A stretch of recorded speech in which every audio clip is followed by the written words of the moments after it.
Assalamualaikum warahmatullahi wabarakatuh. Alhamdulillahirrabbilalamin. Pada hari ini kita akan memulai daring mapel bahasa Indonesia.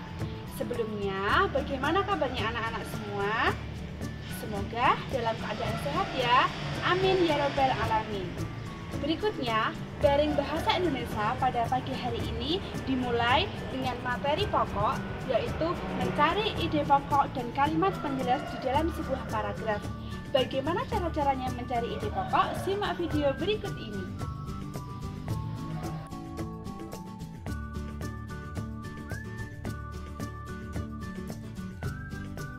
Nah, kita mulai tema 1 muatan pelajaran bahasa Indonesia kelas 6.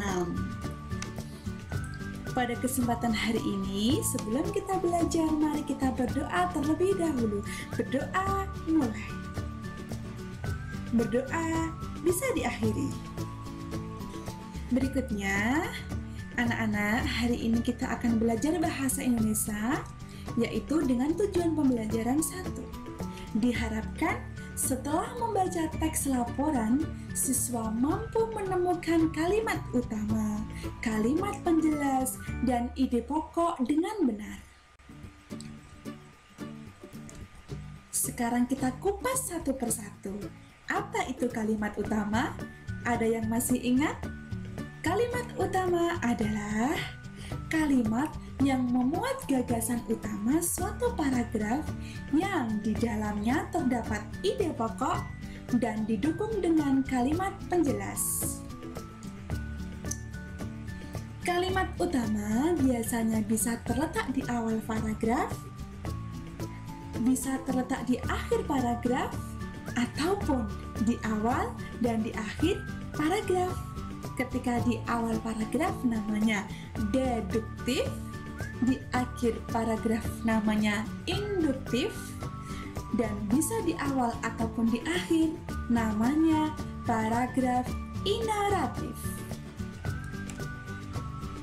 Berikutnya, apa itu kalimat penjelas? Kalimat penjelas adalah kalimat-kalimat yang berisi penjelasan, uraian, dan kalimat utama suatu paragraf. Sedangkan ide pokok adalah ide atau gagasan yang menjadi pokok pengemban sebuah paragraf.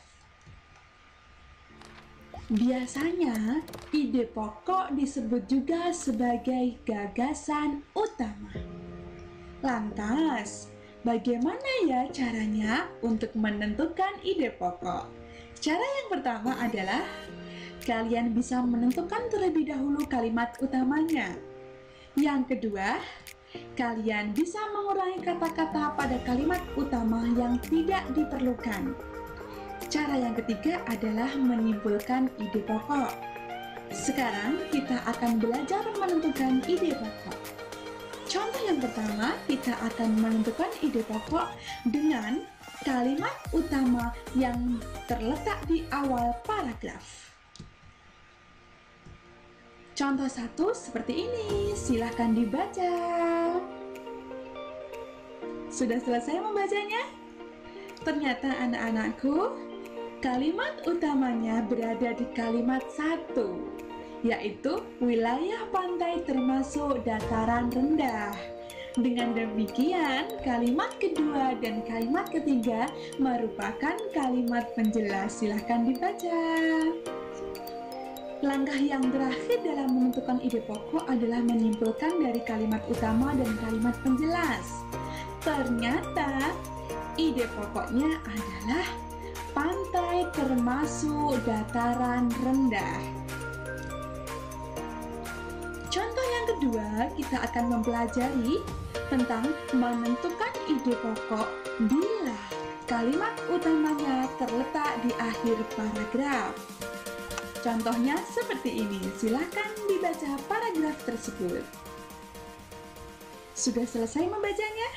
Nah, ternyata kalimat utamanya ada di kalimat yang ketujuh. Dengan bunyi, ternyata di balik manisnya buah pepaya terkandung banyak manfaat di beberapa bagian dari tanaman pepaya. Lantas, kalimat ke-1 sampai kalimat ke-6 disebut sebagai kalimat penjelas. Nah, setelah kita tahu mana itu kalimat utamanya dan mana kalimat penjelasnya, maka kita bisa menarik kesimpulan mana ide pokoknya. Ternyata ide pokoknya adalah manfaat tanaman pepaya. Setelah ini, anak-anak harus menyelesaikan lembar kerja. Tentukanlah kalimat utama, kalimat penjelas, dan ide pokok dalam sebuah paragraf tersebut. Dibaca paragrafnya dengan teliti ya. Nah, setelah itu jangan lupa dikirimkan tugasnya ke Bapak Ibu guru masing-masing. Terima kasih. Salam rindu dari Ibu Upi Wahyuni Nawang Putri dan Ibu Nita. Dadah.